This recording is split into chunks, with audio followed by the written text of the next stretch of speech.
Hello everyone, I'm Jay Joshi and welcome to the 13th episode of Learning Java. Today, we'll be learning about the character and string functions. I've already made a video about string functions, so I would recommend watching that before watching this video because then you'll understand these character and string functions better. So first, we'll start with the character functions. So, as like the string functions, there are many character functions and I'll be covering only the important ones which you'll use most. So the first character function which we'll be looking into is letter. So this character function can be invoked by using this character dot is letter bracket open close. So this is character dot is letter open bracket and close bracket is the basic way of invoking the character functions. Over here, the character represents the class character, and from that class character, you're invoking the function is letter. That's the basic understanding of what this function is. Now, what does this function actually do? This function checks if a particular character is a letter or not. So let's say we have a character ch character sorry char ch is equal to a. So we have this character which we have initialized and declared a. Now if we want to check if this ch character is a letter, we can use this function character dot is letter, and over here we'll put ch. So this is what the algorithm looks like.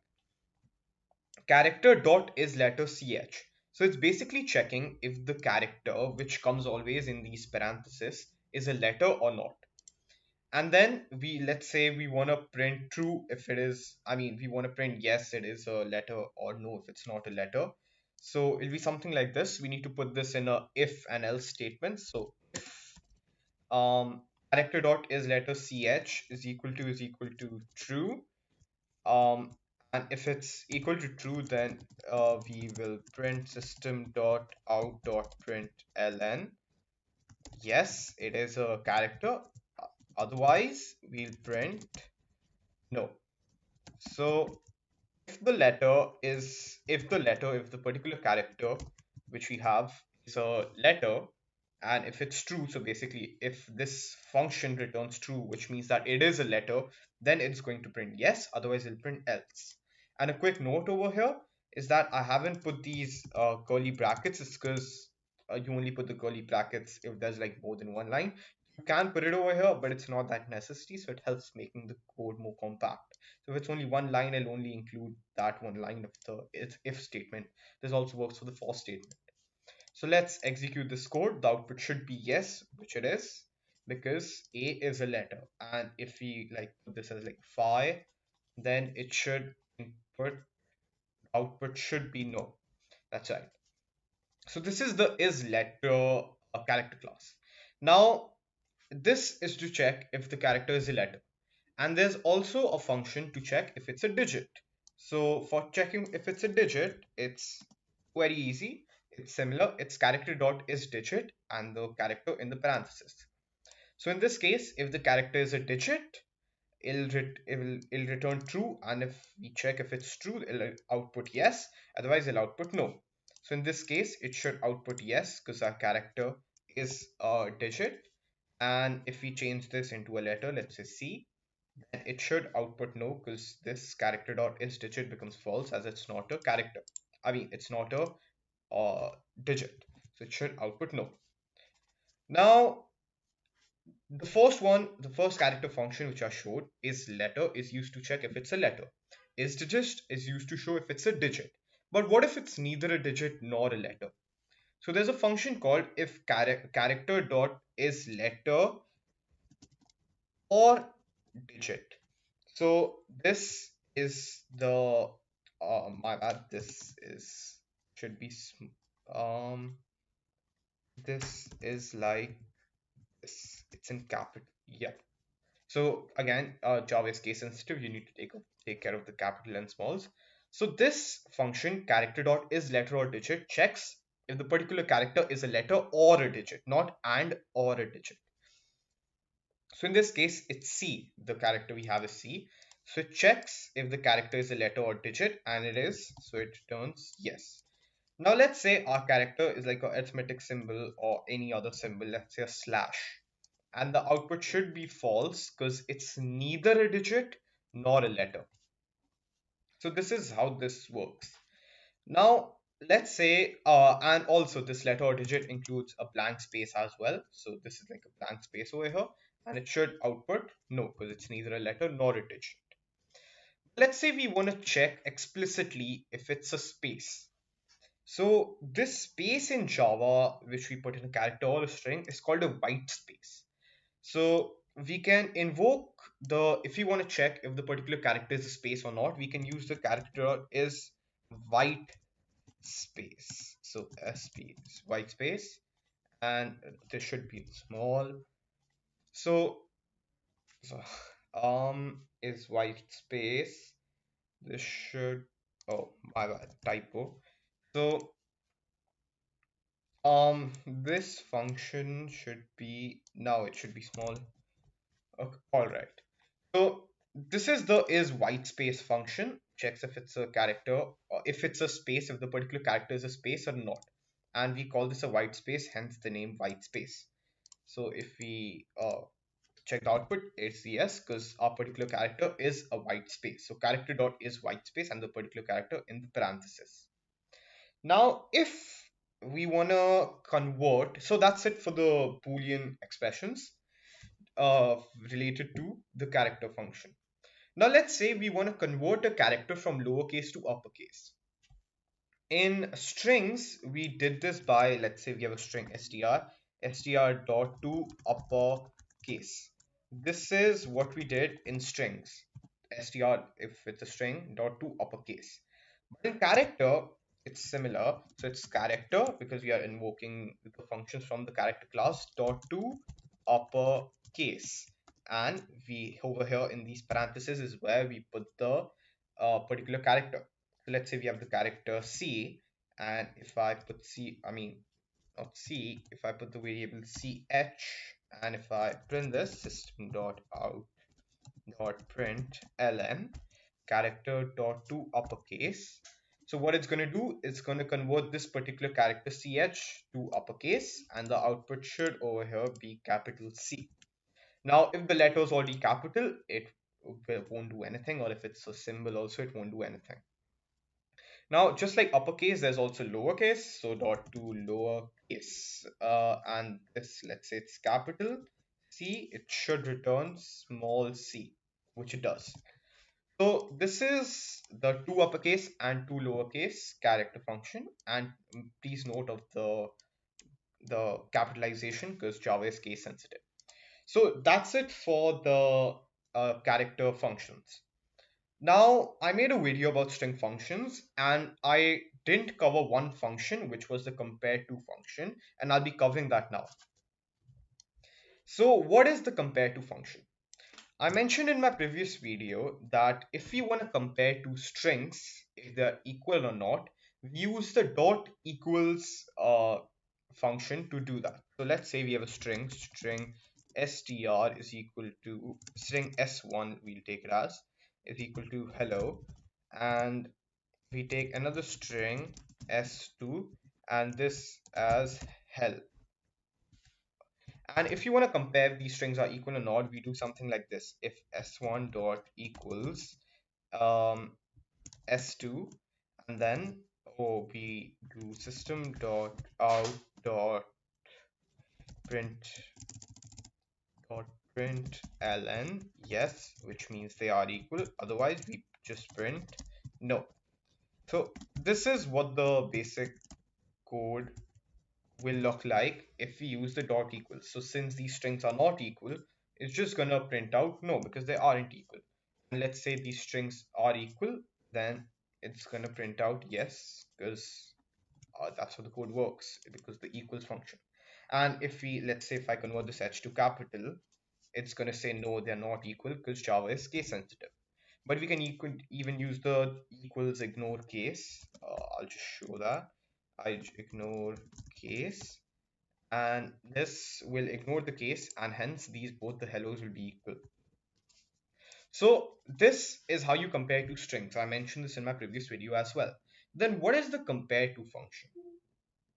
So over here, we are seeing that this particular string function, it's returning a Boolean value. And that Boolean value, if it's true, then it prints this. If it's false, it prints this. So what it's internally doing is this. So if this returns true, which I was even showing in the character function, you don't have to put it's true because Java assumes, because if it's equal, so it assumes if it's true, then it has to print this. But if you want to explicitly mention is equal to true, it's fine. So that's what this does, and it returns a Boolean value. The compare to function is used to compare two strings, but it returns an integer value. So let's see how that look like. Let's say we have this function, these two strings, hello and hell. Okay, we'll take it as hello, both hello first. So this is what the basic function looks like. Dot compare. So like how we had equal, this is s1 dot compare to s2. And look, it's showing an error because int can be converted to boolean, so we have to put something like 0. Now this particular statement s1 dot compare to s2 will return an integer, and that integer tells us which string is, if the strings are great, if they are like not equal or if they're equal. So s1 and s2 will be compared. Now if both the strings are equal, which includes the case as well, Java will return 0. So in this case, S1 and S2 are both equal. So it will return basically 0 because they are equal. So it should output yes. So the compare to function is returning an integer value. So now we'll see what happens with the compare to function if the strings are not equal, because we know if that equal, it'll return 0.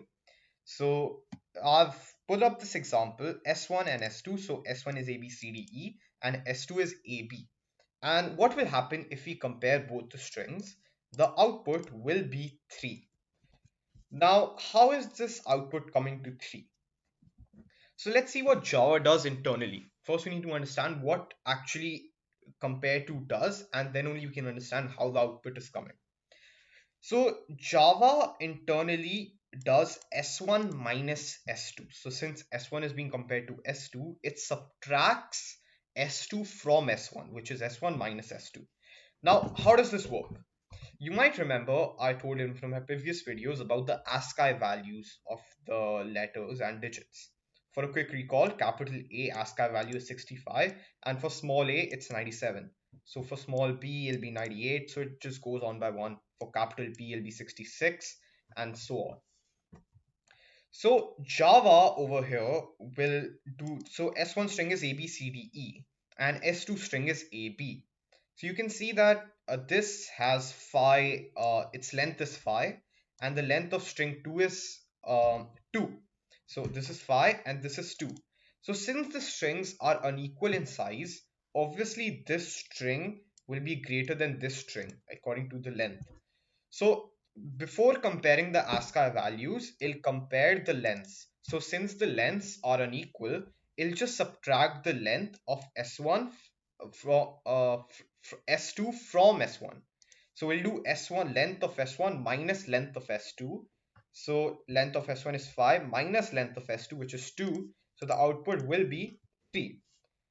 Now, what if we do S2 compared to S1? So what it's going to do, first it's going to see that both of their lengths are unequal. So it's just going to subtract. So length of S2, which is 2, minus 5, which is minus 3. So the output is going to be minus 3. Now we can, what if both the strings are equal in size? So let's say we have A, B, C, D, E, and over here we have A, B, C, D, F, for example. And we have S1 compared to S2. So we can see that both the strings are equal in length. So it's now going to check with the ASCII values. So A, B, C, D is common in both. So those, when it does S1 minus S2, it's going to cancel out. And then what will be remaining is E minus F because it's S1 minus S2. We know the ASCII value of E is 1 less than that of f. So I'll tell you the ASCII value for d will be 100, small d will be 100, and e will be 101, and f will be 102. So what it's going to do is these ASCII values cancel out A, B, C, D. So it's going to do ASCII value of E minus ASCII value of F, which will be 101 minus 102, which will be minus 1. So if we print this, the output is indeed minus 1. And if it's the other way around, it's going to be S2 minus S1, so it'll be positive 1. It's 102 minus 101. So this can even work the other way around. Let's say we make this A, B, C, D, F. Let's say we have this. So the length is equal. So it's just going to compare the full thing to its ASCII equivalent. And same for this. And just going to subtract the total ASCII value of S1 minus total ASCII value of S2 in S1 dot compare to S2. So since S2 is obviously bigger, this is the final output you get. Now you can calculate arithmetically how minus 32 came, but just to understand with basic mathematics, you can see that capital A and small a have a difference of 32 because 65 plus 32 is 97. And since all these ASCII values are equal, they have a difference of 32 in all of them. So if you add all of these and add all of these, the total difference comes to 32. So it's just gonna do 32. So you can just add up all the values of A, B, C, D, F and this A, B, C, D, F, and if you subtract them, you'll get 32. But if they're different in length, then again, it just compares with length. It doesn't look at the ASCII value. Now, how do we use this? Instead of using the equals 1 equals function, we can just use a simple if statement. If s1 dot compare to s2 equals 0, then we know that both the strings are basically equal. So we can print equal. But if this number 0, if what it returns is greater than 0, it means that S1 is greater. So S2 will be smaller because greater number minus smaller number will always be positive. So we can do else if S1 dot compare to S2 if it's greater than 0, which means if it's positive, then this will be bigger. So S1 is greater. And in the final case, if S1 dot compare to S2 is less than 0, which means that S2 is bigger, it should be that S2 is greater. So S2 is greater. So let's see this code in action. So in this case, we have ABCDF and small ABCDF. We know that S2 is greater in this case, as we saw before. So it should print S2 is greater. So this is how you can just check which string is greater and which is smaller based on ASCII or their length. So this is how the compare to function comes in handy. Now there's also something called like how there's equals and equals ignore case. There's also something called compare to and compare to ignore case.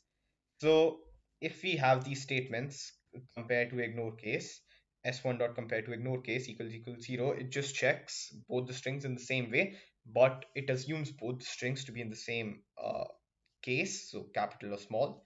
So this case, the output should be they both are equal because both the strings have equal amount of letters and they both are like the same type of letters in the same order.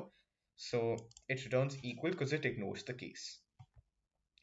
So that's it for today, everyone. Thanks for watching. And if you have any queries, doubts, or suggestions, you can mail me. My email will be in the description down below. And thanks again for watching.